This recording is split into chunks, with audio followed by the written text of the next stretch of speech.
ना को बैरी नहीं बेगाना, सगल संग हमको बने।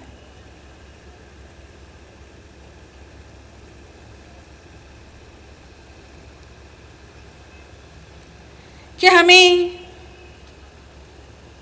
किसी से ऐसी दोस्ती नहीं करनी, किसी को बैरी भी नहीं बनाना।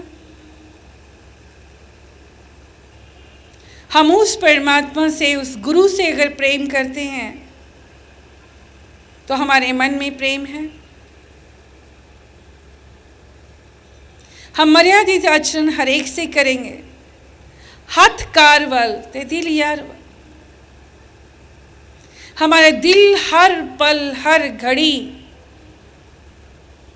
अपने गुरु में रमता है, गुरु की याद में, गुरु के ख्याल में। गुरु का ही चित्त होता है और उसकी वाणी को ही हम मनन करते हैं और उसकी वाणी और शिक्षाओं के अनुरूप हम कर्म करते चले जाते हैं।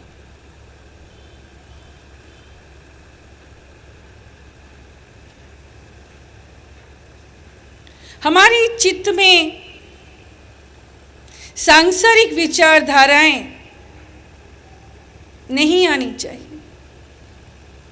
किसी भी प्रकार का विकार, दोष या राग द्वेष की भावना आपके चित्त में नहीं होनी चाहिए।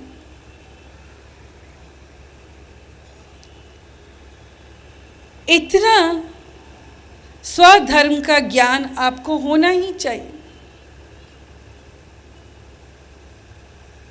अगर भूले से भी आपके मन में किसी प्रकार का विकार आ जाए, कोई राग द्वेष की भावना आ जाए, विचार आ जाए, तो आपको फौरन ध्यान हटाना चाहिए।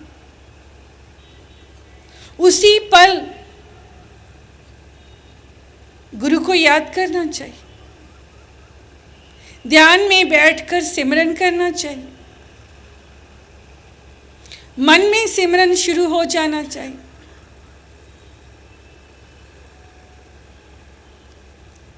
अपने ईश से प्रार्थना करनी चाहिए कि आप मदद करें, मेरे मन का ये दोष दूर करें, मेरे मन में विकार आ रहा है उसे स्वच्छ करें। यह आपका स्वधर्म है, आपको अपना अंतर साफ करना है।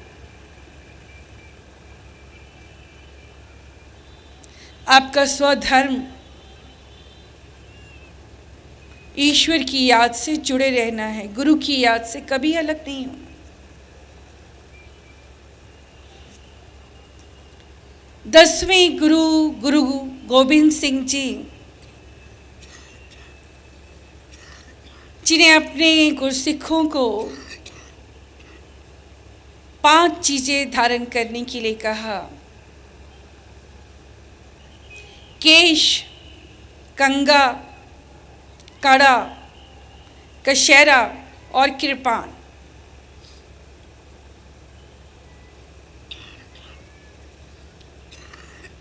हर चीज के अपने का अर्थ और मायने हैं,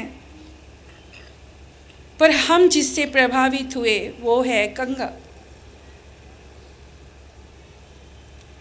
पहले 5 को धारण करने का अर्थ आपके समक्ष रखना चाहेंगे।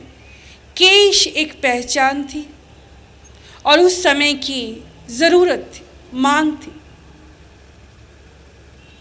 गुरु साहब 40 मुक्ते की इन्होंने स्थापना की, यानी 40 सिपाही, संत सिपाही, जिन्हें वो किसी समय भी आज्ञा देते थे और उन्हें गुरु के हुक्म के अनुसार आज्ञा का पालन करना पड़ता था। इसलिए केश रखना उनकी मजबूरी और जरूरत भी थी और पहचान भी।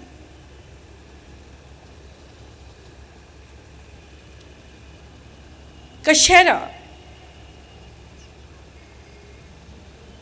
जो लज्जा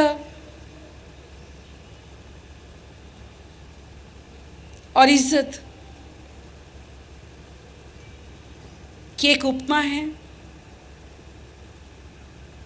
कि हर गुरसिक को अपना तन ढकना है,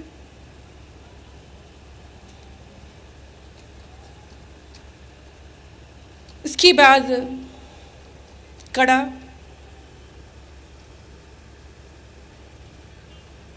और किरपान। किरपान हाथ में इसलिए दी कि जो अधर्मी हैं, बुराई को मिटाने के लिए गुरु साहब ने किरपान उठाई, साथ ही कड़ा पहना दिया। जिस हाथ में किरपान पकड़ाई उसी हाथ में कड़ा इसलिए पहनाया किसी मजलूम पर ये वार ना हो जाए, कहीं गलत जगह ये किरपान ना चल जाए, इसलिए किरपान उठाते समय कड़े पर भी नजर जाए, जो ये बताता है, जो ये रोकता है कि इसका इस्तेमाल कहीं गलत जगह ना। अब हम आएंगे कंघे की व्याख्या करेंगे कि उन्होंने कंघा धारण करने के लिए क्यों कहा।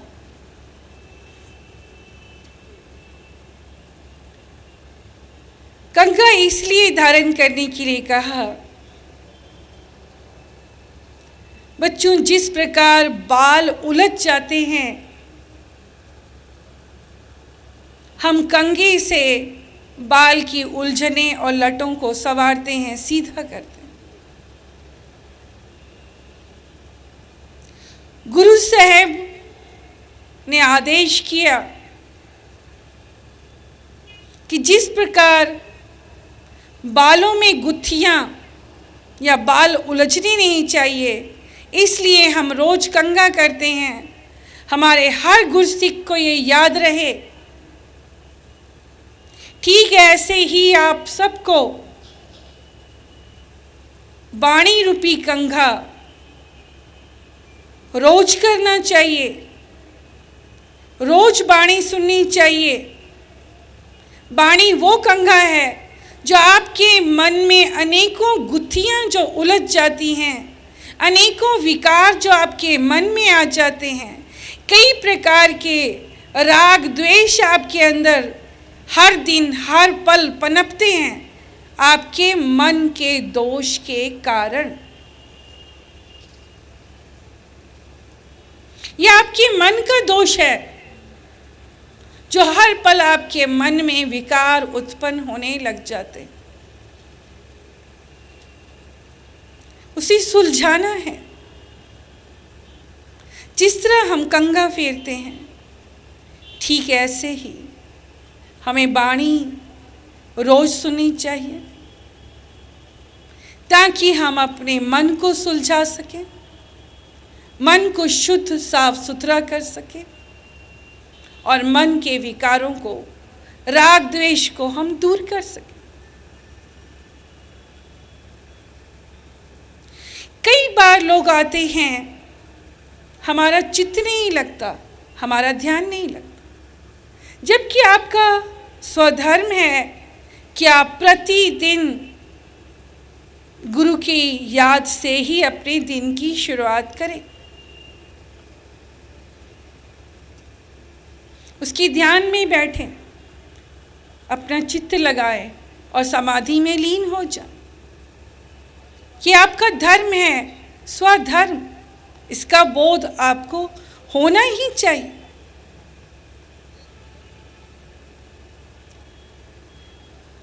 कबीर साहब के पास भी एक गुरसिक आया जिसका चित्त नहीं लगता था। चित्त का ना लगना हम यहाँ स्पष्ट करना चाहेंगे। जब चित्त में अनेकों माया मोह के बंधन, दुनियावी सांसारिक बातें आप एकत्र करके रखेंगे, उन्हीं में जिएंगे, तो आपका चित्त ध्यान में, सिमरन में और गुरु की याद में कैसे लगेगा।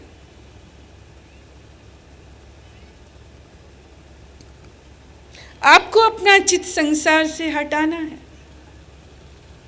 ये पराया जगत है, ये अपना नहीं है। इस पराये जगत के माया मोह के बंधन से छूटना है आपको। वो कुछ सिखाया गुरु साहब कबीर साहब कपड़े बुनने की तैयारी में। उन्होंने धागे सीधे किए, हथौड़ा उठाया और हर किले पर चोट दी। वो यही कार्य कर रहे थे। गुरसिख ने अपना प्रश्न दोहराया कि मेरा चित्त नहीं लगता। गुरु साहब मुस्कुराए, उन्होंने हथौड़ा फिर से उठाया, किलों पर चोट दी और हथौड़ा रख दिया। गुरसिख नहीं समझ पाया, वो दोबारा आया और बार बार अपना प्रश्न रखता और गुरु साहब कबीर साहब इसी प्रक्रिया को दोहराते, हथौड़ा उठाते और कील पर चोट देते, वार देते। वो एक दिन आया और उसने प्रश्न किया, गुरु साहब मैं निरंतर आपसे एक ही प्रश्न कर रहा हूं और आप मेरे इस सवाल का जवाब नहीं दे रहे। गुरु साहब ने कहा, मैं रोज तुम्हारे ही प्रश्न का जवाब दे रहा हूं। जब मन बस में ना हो, जब मन निरंतर भागे, तब मन पर चोट देनी ही पड़ती है। गुरु की वाणी की चोट, गुरु की शिक्षाओं की चोट। जिस तरह मैं हथौड़ा उठाकर किलों पर वार करता हूं ताकि किल अपनी जगह पर गड़े रहें। किल गड़े हैं तो मैं अपना कार्य करता हूं। ठीक है, ऐसे ही जब मन बस में ना आए तो मन पर चोट देनी ही पड़ती। गुरु की वाणी सुननी चाहिए, गुरु की शिक्षाओं का मनन करना चाहिए। बच्चों, आप जानते हैं हमने अनेकों बार आप सबके समक्ष इस सत्य को कितनी बार अपनाने के लिए आपसे कहा कि आप सभी को रात्रि में एक व्यायाम करना चाहिए कि सारा दिन आपका कैसा गुजरा, कहाँ आप गलत थे, कहाँ आप सही थे, कौन सा ऐसा कर्म था जो आपको प्रभावित कर गया, सुखदायी लगा, कौन सा ऐसा अनुभव है जो आपको अपनी ओर खींच रहा है, जो अच्छा लगे, जो सुखदायी पल है। उसके लिए कामना करनी चाहिए, प्रार्थना करनी चाहिए गुरु से कि आप वैसे बन जाएं। जिस कर्म का बोझ आपके मन पर हो, पीड़ा हो, प्रार्थना करनी चाहिए ऐसी गलती आपसे दोबारा ना हो। सुबह शाम उसकी याद में बैठना आपका धर्म है। इसी तरह गुरु का वो अनुभव जो स्मृति के रूप में आपको सदैव मनन करते रहना चाहिए। आपके चित्त में सिर्फ गुरु की कृपा, गुरु का अनुभव, गुरु की दया का ही मनन चलते रहना चाहिए। जिस बात का आप मनन करेंगे आप स्वतः वैसे बन जाएंगे। पर कितने लोग हैं जो अपने स्वधर्म का पालन करते हैं या उसे पाने का प्रयास करते हैं। बच्चों, सच्चा सुख इसी में, जो माया मोह के बंधन में, माया की चीज़ों में रमकर अपना जीवन यापन करते हैं, वो जीवन मिथ्या कर रहे हैं, नष्ट कर रहे हैं, ज़ाया कर रहे हैं। समय निरंतर निकल रहा है और आपको समय से पहले जागना है। समय चला गया फिर हाथ नहीं आएगा।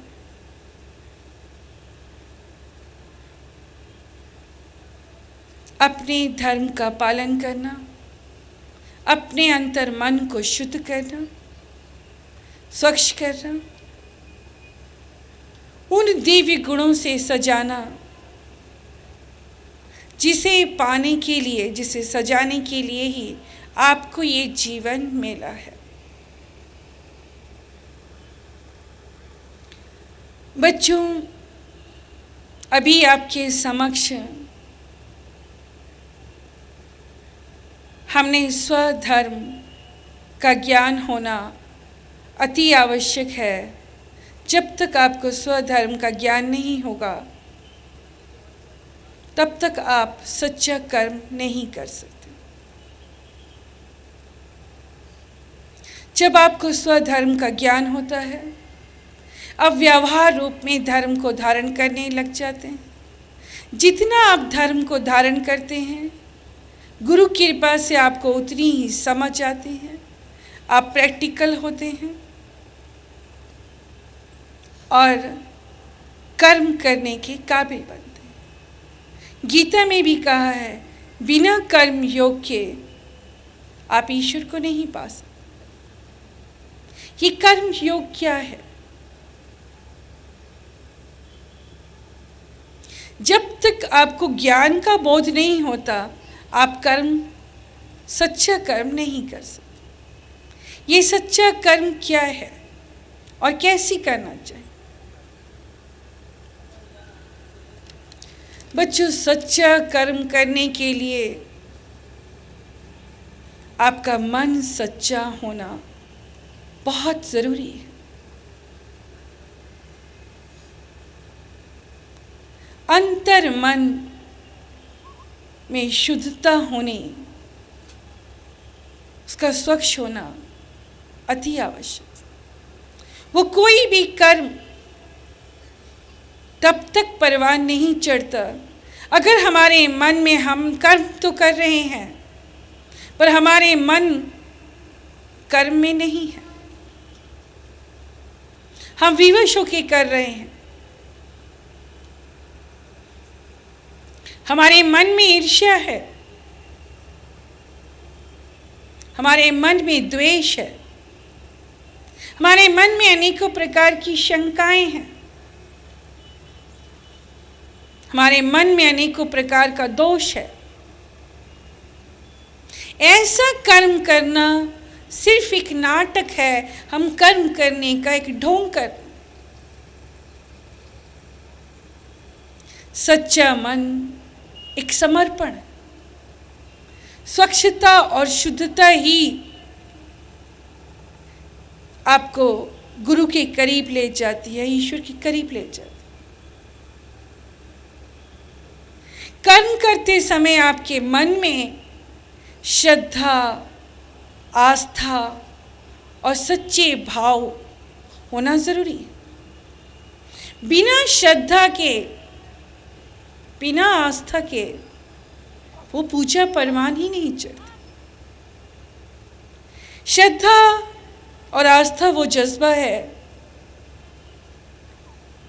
वो माधुर्य है जो आपको गुरु के नज़दीक ले जाता है। और यही श्रद्धा, आस्था एक दिन विश्वास में परिवर्तित हो जाती है। जब तक हमारे अंदर श्रद्धा नहीं, आस्था नहीं, डिवोशन नहीं, वो पूजा कैसे हो सकती है? वो पूजा परवान कैसे चढ़ सकती? बच्चों, किसी भी कर्म को करने का एक नियम है। कृष्ण ने भी कहा कि कर्म किए जा फल की इच्छा मत करे इंसान, जैसे कर्म करेगा वैसे फल देगा भगवान। यानी निष्काम भावना से सेवा करना और कर्म करना जरूरी है। निष्काम यानी बिना किसी कामना, बिना किसी इच्छा को रखे हम अपना धर्म का पालन करें।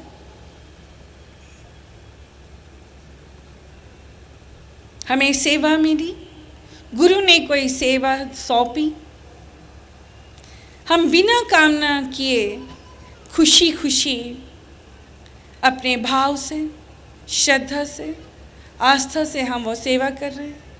हमारा मन शुद्ध है, हमें आनंद आ रहा, हमारे मन में कोई ऐसी भावना नहीं है कुछ लेने की। तो सच मानिए, बिन मांगे मोती मिले और मांगी मिले ना भीख। जब हम धर्म की राह पर चलते हैं तो स्वार्थ आड़े नहीं आना चाहिए। निस्वार्थ भावना से, निष्काम भावना से हमें कर्म करना चाहिए।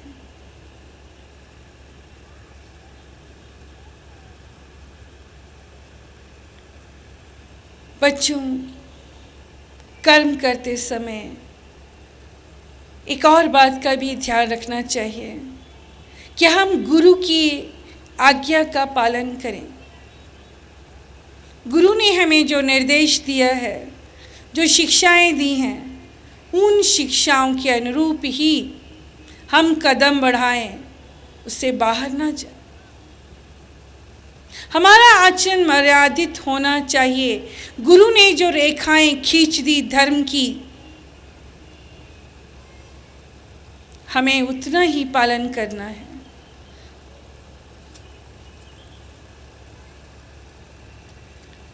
बच्चों, जो कर्तव्य निर्धारित कर दिया गया, जो कर्म आपके लेखे लगा दिए गए,